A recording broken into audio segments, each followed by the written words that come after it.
جب نوح علیہ السلام کشتی میں سوار تھے تو شیطان ان کے سامنے آ گیا،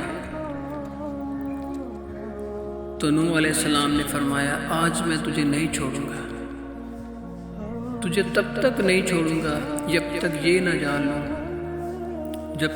جان لوں کہ تو انسان کو کیسے گمراہ کرتا ہے اور کس راستے سے گمراہ کرتا ہے۔ تو شیطان نے کہا 5 باتیں ایسی ہیں جس سے میں انسان کو گمراہ کرتا ہوں، ان میں سے میں 3 تو تمہیں بتا دوں گا مگر 2 باتیں تمہیں نہیں بتاؤں گا۔ تو حضرت موسیٰ علیہ السلام کے پاس، حضرت نوح علیہ السلام کے پاس وحی آ گئی اللہ تعالیٰ کی طرف سے۔ اللہ تعالیٰ نے فرمایا اے نوح علیہ السلام، اس سے کہیے کہ ہمیں وہ 3 باتوں کی ضرورت نہیں، بس وہ ہمیں 2 باتیں بتا دے جس کی وجہ سے انسان کو تو گمراہ کرتا ہے۔ حضرت نوح علیہ السلام فرمانے لگے اے شیطان، ہمیں پہلی 3 باتوں کی ضرورت نہیں، بس تو وہ آخری 2 باتیں بتا دے جس کی وجہ سے تو شیطان انسان کو گمراہ کرتا ہے۔ اب وہ مجبور ہو گیا، اس نے کہا اے نوح علیہ السلام، میں نے تم کو وہ 2 باتیں نہیں بتانی تھی مگر اب بتا دیتا ہوں۔ وہ 2 باتیں یہ ہیں، پہلا ہے حسد اور دوسرا ہے ہرس۔ حسد انسان کی نیکیوں کو کھا جاتا ہے، ٹھیک ہے، اور ہرس کی انسان لالچ میں آ کر اس سے بھی اپنی نیکیاں برباد کر لیتا ہے اور گمراہ ہو جاتا ہے، ٹھیک ہے۔ جب اللہ تعالیٰ نے آدم علیہ السلام کو پیدا کیا، اس وقت بھی شیطان نے اس کی وجہ سے حضرت آدم علیہ السلام کو گمراہ کیا۔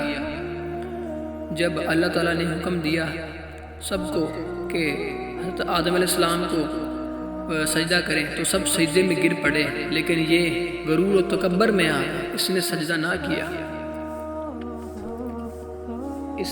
نہ کیا اور حسد کرنے لگا کہ اس کی وجہ سے میں اللہ کی نگاہ میں تو گر گیا ہوں، لیکن اب میں حضرت آدم علیہ السلام کو بھی اللہ کی نگاہ میں گراؤں گا۔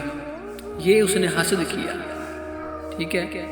اب اللہ تعالیٰ نے حضرت آدم علیہ السلام کو ایک چیز سے روکا تھا کہ اس درخت کے پاس نہیں جانا، اس کا پھل نہیں کھانا۔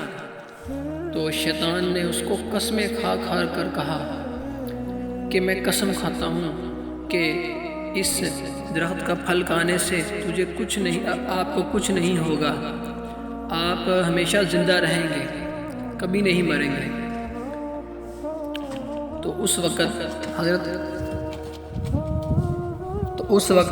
آدم علیہ السلام لالچ میں آ گئے اور اس کا پھل کھا لیا، مطلب کہ انہوں نے اس طرح وہ ہرس میں مبتلا ہو گئے اور یہ 2 گمراہ کرنے والی چیزیں ہیں، ایک ہرس اور دوسرا حسد، جن کی وجہ سے شیطان انسان کو گمراہ کرتا ہے۔ اللہ پاک سے دعا ہے کہ اللہ پاک ہم نے ان 2 باتوں سے بچنے کی اور ان سے دور رہنے کی اور دوسروں کو اس سے دور رکھنے کی توفیق عطا فرمائے، آمین۔ وما علینا الا البلاغ المبین۔